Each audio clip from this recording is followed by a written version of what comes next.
স্বাভাবিক তো, অসত্য কথার উপর বেস করে যদি কোনো কেস হয় তো তা তো এক্সপোজ হবেই। আমরা তো সেই সময়তেও ইডি বলেছিল যে কোনো কিছু, কোনো নথি, কোনো কিছু কনফিসকেট করা হয়নি। কিন্তু মুখ্যমন্ত্রী নাটক করতে করতে, উনি নাটক করতে একটু ভালোই বাসেন, আর্টিস্ট মানুষ, শিল্পী মানুষ, তাই জন্য উনি গিয়ে নাটক করেছিলেন এটা আমার পার্টি অফিস, আমার পার্টি অফিস থেকে সমস্ত কিছু নথি নিয়ে নিয়েছে, এটা একটা চক্রান্ত। আজকে এক্সপোজ হয়ে গেলেন মুখ্যমন্ত্রী। করুন, আমাদের ট্যাক্স পেয়ারের টাকায় সব টাকা খরচা করে বড় বড় আইনজীবীদের ভাড়া করে আদালতে যান, থাপ্পড় খান, একবার এই গালে একবার ওই গালে, আর 3টে মাস আপনি এক্সপোজড। বাংলার মানুষ বুঝে গেছে যে আপনি যে নাটকগুলো করছেন সেটা কেন করছেন। 2026-এ বাংলার মানুষ তার ডিসিশন দেখাবে, দেবে।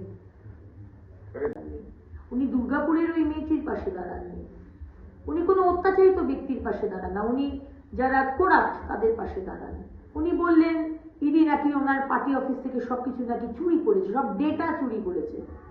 লাখ লাখ মুখে থাপ্পড় পেলেন তো। আজকে আদালত তো আপনাকে থাপ্পড়টা দিলেন। আমাদের টাকা খরচা হচ্ছে, ট্যাক্স পেয়ারের টাকা খরচা করে এক একটি দামি দামি আইনজীবী তাদের লক্ষ লক্ষ টাকা দিয়ে করছেন, ইন্ডাক্ট করছেন। কিন্তু লাভের লাভ এটাই হলো যে বাংলার মানুষ বুঝলো যে এবারও আপনি নাটক করেছেন, অসত্য কথা বলেছেন, এবং ওখানে গিয়ে আপনি বলছেন আমি টিএমসির চেয়ারওম্যান হিসেবে গেছি, কিন্তু আপনার সঙ্গে রয়েছেন principal secretary, chief secretary, DG, মানে আপনি না মানে পার্টি, প্রশাসন, পুলিশ সব এক করে দিয়েছে, সব ঘেটে এক এক কাজ। তবে শাস্তি আপনাকে পেতেই হবে, কারণ সরকারি একটা রেড চলছে, আপনি সেখানে গিয়ে নাটক করবেন, ফাইল নিয়ে চলে আসবেন, সে তো মানা যায় না, তাই না? You are not above the law Mamata Banerjee, you will be punish. कौन है ये आपको देखना है। यही नेता जो आज जाके वीडियो ऑफिस में तोड़फोड़ कर रहे हैं, आज वो नेता पीएफआई का मंच में, जो एक बैंड ऑर्गेनाइजेशन है, उसका मंच में वक्तृता देते हैं और उसका कोई पनिशमेंट नहीं होता है। होगा कैसे? क्योंकि ममता बनर्जी तो ये सरकार चला रहे जामात का पैसा से, जामात का समर्थन से। आज बांग्लादेश में जो मौलवादी शक्ति चल रहे, उसका समर्थन ये पश्चिम बंगाल में चल रहे। पाकिस्तान जो बोले ममता बनर्जी हम लोग को समर्थन देता है।